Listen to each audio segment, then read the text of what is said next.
राधे राधे, हरे कृष्णा। कैसे हो आप सभी लोग? आशा करती हूँ आप सभी परम मंगल में होगे, स्वस्थ होगे, अच्छे होगे।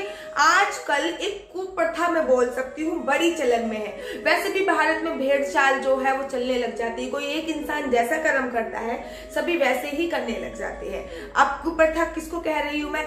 लोग मंदिर की परिक्रमा लगाते हैं, भगवान की परिक्रमा लगाते हैं। बहुत अच्छी बात है, लगानी भी चाहिए। शास्त्रों में जैसा वर्णन है कि किस भगवान की कितनी परिक्रमा लगानी चाहिए, मैं इस पे वीडियो बना चुकी हूँ। लेकिन आजकल एक भेड़ चाल क्या चल रही है, आजकल एक कुप्रथा कैसे चल गई है कि लोग मंदिर की परिक्रमा लगाएंगे और मंदिर के पीछे अपना, जैसे कि मान लीजिए दीवार है, मंदिर की दीवार है, पीछे ऐसे ऐसे करके मत्था टेकेंगे, ऐसे ऐसे करके मत्था टेकेंगे। यहाँ पे राम लिखेंगे, स्वास्तिक बनाएंगे, इसको अपने माथे पे लगाएंगे, मस्तक, पता नहीं क्या क्या लॉट्स ऑफ चीजें करते रहते हैं। मुझे ये बताओ, आपने ये कहाँ पढ़ा है? कौन से शास्त्र में लिखा हुआ है? कोई भी शास्त्रों में तो लिखा ही होगा भैया। हमारे इतने सारे शास्त्र हैं, हमारे 4 वेद हैं, हमारे 18 पुराण है, 17 उप महापुराण है, 333 उपनिषद है, 6 वेदांत है। तो किसी में तो लिखा होगा ना कि मंदिर के पीछे मत्था टेकने का ये महत्व होता है। नहीं, कहीं भी नहीं लिखा। लेकिन किसी एक इंसान ने प्रारंभ कर दिया तो सभी उसके देखा देखी ये कार्य प्रारंभ कर दिया। शास्त्र क्या कहते हैं?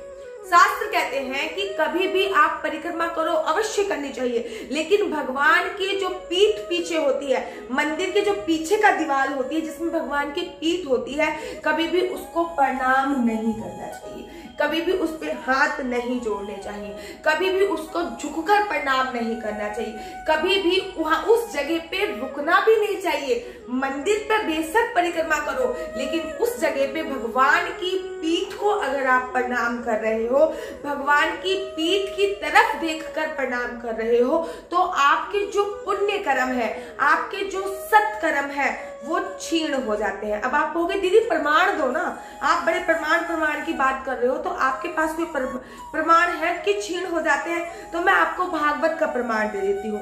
भागवत के प्रमाण के अनुसार जब कंस को भगवान ने मारा था, तो कंस की जो 2 पत्नियां थी वो अपने पिताजी जरासन के पास गई थी। जरासन को बड़ा क्रोध आया और जरासन ने 16 बार भगवान पर आक्रमण किया और 16 बार वो हार गया।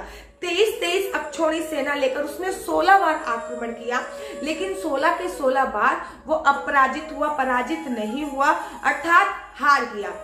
एक बार उसने क्या किया, उसका एक परम मित्र था कालियावन, उससे संधि कर ली, अर्थात उससे मित्रता कर ली और उसके साथ भगवान पर आक्रमण करना प्रारंभ कर दिया।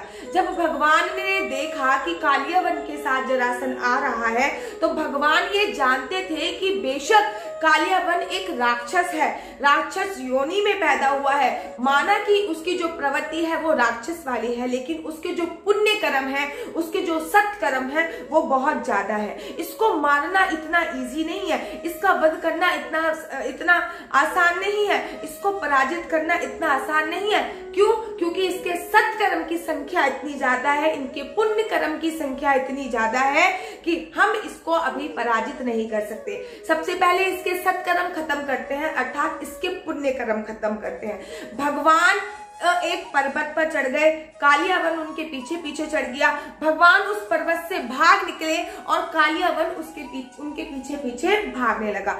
जब कालियावन ने भगवान की पीठ देखी, भगवान को ये विद्या थी कि भगवान जानते थे कि कालियावन जब मेरी पीठ देखेगा तो उसके जो सत्कर्म है, उसके जो पुण्य कर्म है, वो समाप्त हो जाएंगे। जब कालियावन ने भगवान की पीठ देखी, तब उसके जो सत्कर्म थे, जो पुण्य कर्म थे, वो समाप्त हुए और उसका वध हुआ। भगवान को रण छोड़कर भागना पड़ा, इसलिए भगवान का एक नाम रणछोड़ भगवान भी पड़ा। लेकिन भगवान ने रणछोड़ नाम कबूल किया, एक्सेप्ट किया, लेकिन कालियावन का वध कब किया? जब उसके सत्कर्म समाप्त हो गए। और सत्कर्म कैसे समाप्त हुए? जब भगवान भागे तो कालियावन उनके पीछे भागा। जब कालियावन उनके पीछे भागा तो उन्होंने भगवान की पीठ के दर्शन कर लिए। अब जब कितने भी आपने पुण्य कर्म कर रखे हो, लेकिन भगवान की जो पीठ होती है, भगवान की जो हमारे सत्कर्म और पुण्य जो कर्म होते हैं, वो छीण कर देते हैं। तो आप मंदिर की परिक्रमा कर रहे हो, आप मंदिर मंदिर की परिक्रमा कर रहे हो, भगवान की परिक्रमा कर रहे हो, अच्छी बात है। शास्त्रों में जो भी प्रमाण है कि भैया विष्णु भगवान की 4 परिक्रमा करनी चाहिए, बालाजी की 1 परिक्रमा करनी चाहिए, शिवलिंग की आधी परिक्रमा करनी चाहिए, अच्छी बात है। जिस भी हिसाब से आप परिक्रमा कर रहे हो करो, जैसे शास्त्रों में बताया गया है। लेकिन भगवान की पीठ की तरफ जो राम राम लिखते हैं, जो स्वास्तिक बनाते हैं, जो अपना मत्था ऐसे ऐसे करके टेकते हैं, ये शास्त्रों के अनुसार गलत बताया गया है। ये एक कुप्रथा मैं इसको बोल सकती हूँ, जो कि एक चलन चल गया है। आप लोग इस वीडियो को शेयर कर इस कुप्रथा को रोक सकते हैं।